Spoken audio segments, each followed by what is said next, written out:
Thanks for tuning in. This will be a video about the topic of battery swapping and where I see the industry headed and what this might mean for companies like NIO and maybe its stock. So quite interesting topic, I would say, triggered by a couple of comments that I see out there, mainly also in my Patreon community.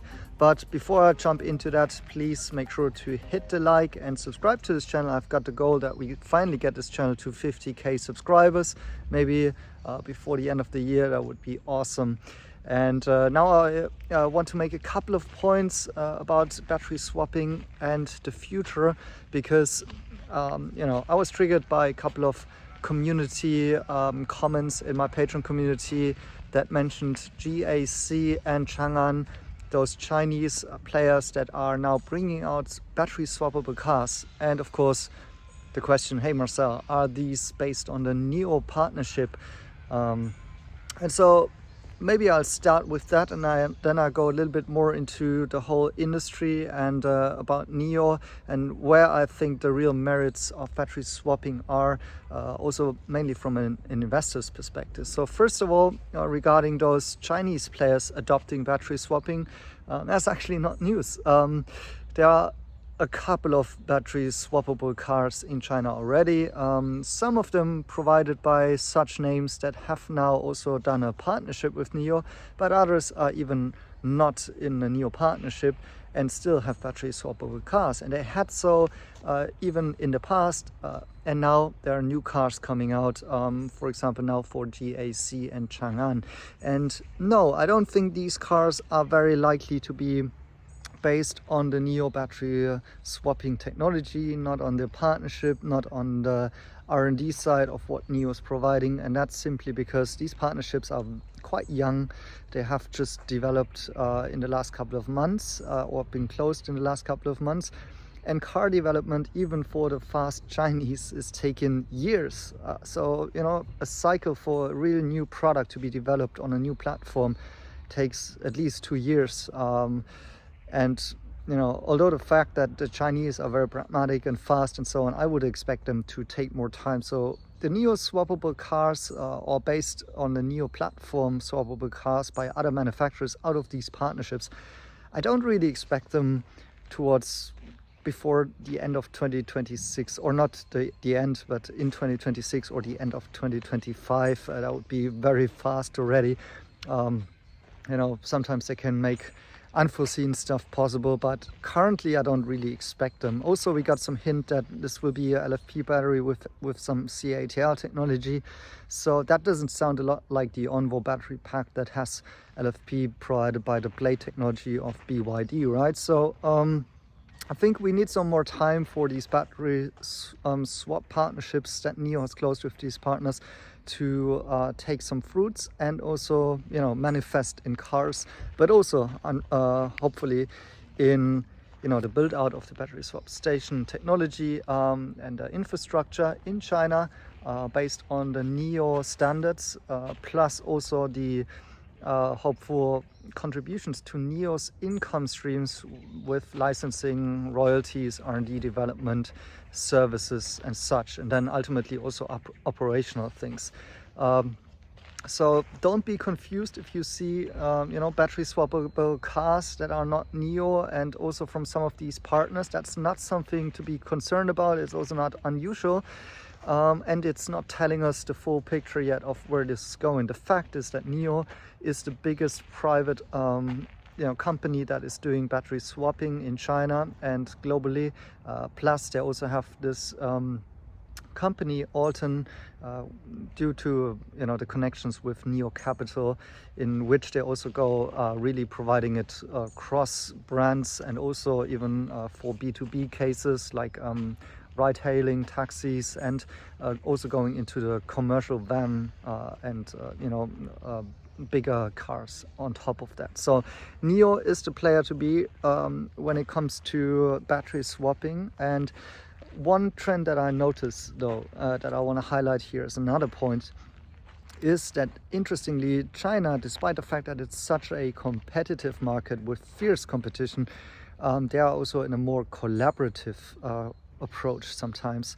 And I said that this is also something which makes NIO unique from some of the other players, because we've seen at the Beijing Auto Show that everybody is bringing out new cars, and instead NIO is going to close new partnerships and stuff. And I think that's going to materialize as a strategic move later on. And so usually you don't see that much of cooperation in some of the bigger Western companies. If I think about the German automotive companies, they have been fighting each other all way long. It's always been kind of some arch rivalries about VW, BMW, then Mercedes and Audi and so on. But the Chinese, although they are fighting with really, everything they have, still you see those things like the owners or the founders like Xiaopeng, He Xiaopeng, Li Xiang from Li Auto, and Li Bin from NIO meeting. They're exchanging cars. You have those partnerships that NIO is doing and so on. And you see that even the state-owned enterprises, sometimes they are open for collaboration with some of the other automotive players in there. So it's much more mixed and intertwined, and I think this will also set the Chinese automotive industry in the end apart. And I think NIO is kind of jumping on that trend and kind of seeing that as their way of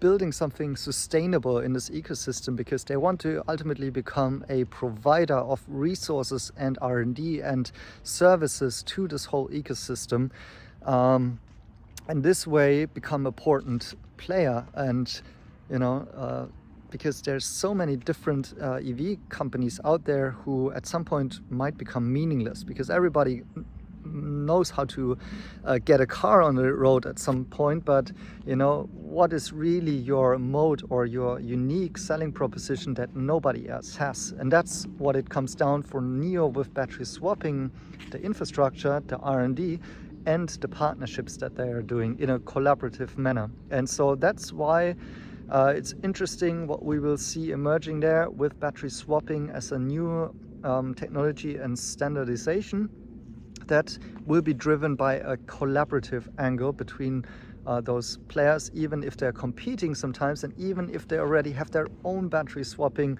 technology as a pilot. For example, SAIC with Rising Auto, it's another player which is having battery swap stations and battery swappable cars, but at some point they might have to follow the NIO example and technology, because NIO is just this far ahead in terms of infrastructure and the technology which they have got. And I do expect that before we also see those cars coming out, to see also more infrastructure being built based on this technology. But that's just a side comment. So now, this is where the whole industry is going, and how I see these players aligning for that over time. Now the question is why would they do that, right?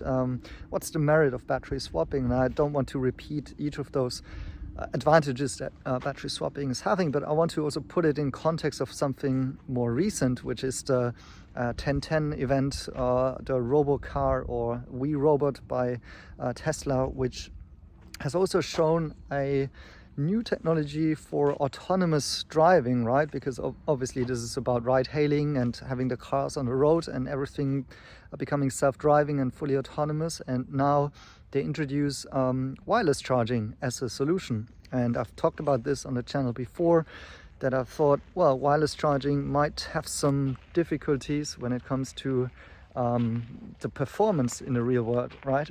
And there's now some more detail to that, which is that the wireless charging, there has been a little video and a screenshot which shows also the dashboard of the charging car, which basically shows us that most likely, on the screenshot, it takes 1 hour roughly to charge the car at around 20% battery state. So most likely the battery pack is between 30 kilowatt hour and 40 kilowatt hour, so quite small pack. That can't be too much of a range, right? And on top of that, that's the reason why the RoboCap might be below 30,000 USD, because it's a very, it's a very important piece of the car, which is quite, expensive. And Tesla is using a small battery in this regard.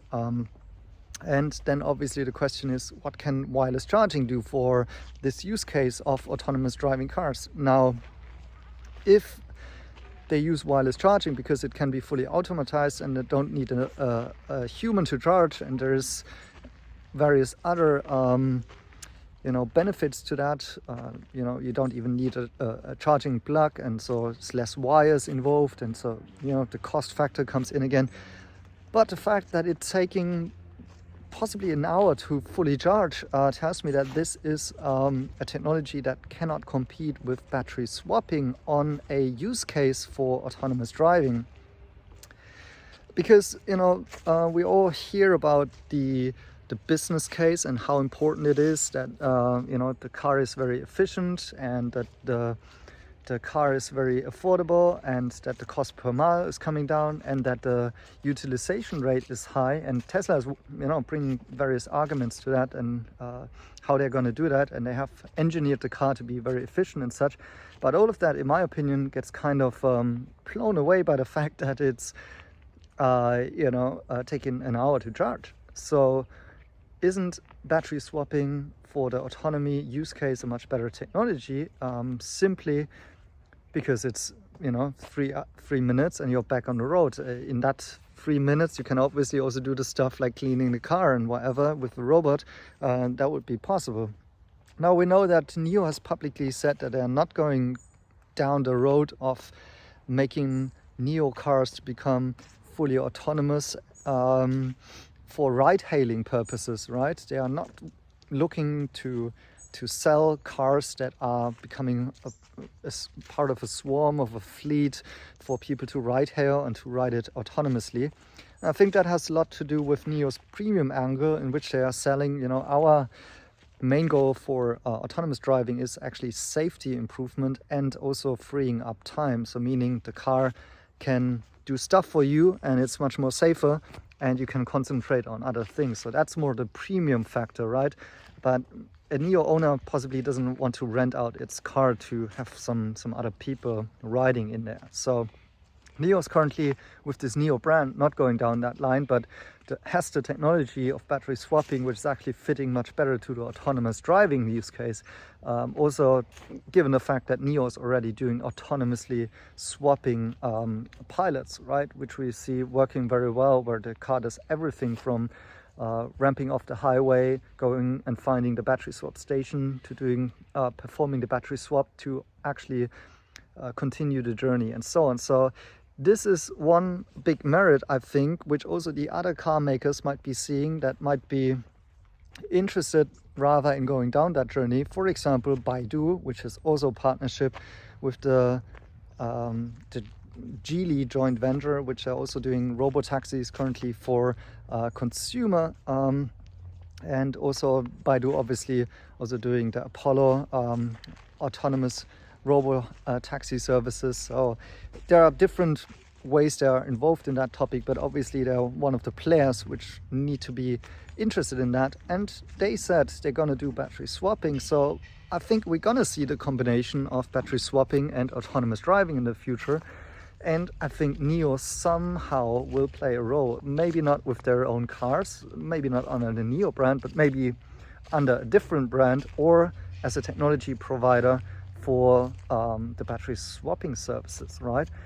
And so, this is where this whole push of the industry and collaboration mode and NIO's role become suddenly a key mode, where NIO is the leader. They have advanced so much. Everybody is kind of looking towards them, what they are doing. And now we've got others jumping on that and, working towards a use case such as autonomous ride hailing, and where the technology might be used. And this will make NIO, in my opinion, the undisputed leader in this technology in the future. And that's why I think investors should start pricing that possible future in, if they are also pricing in, for example, a possible autonomous FSD future for Tesla, which I think at some point investors are doing. They have huge bets on that business case to mature over time, right?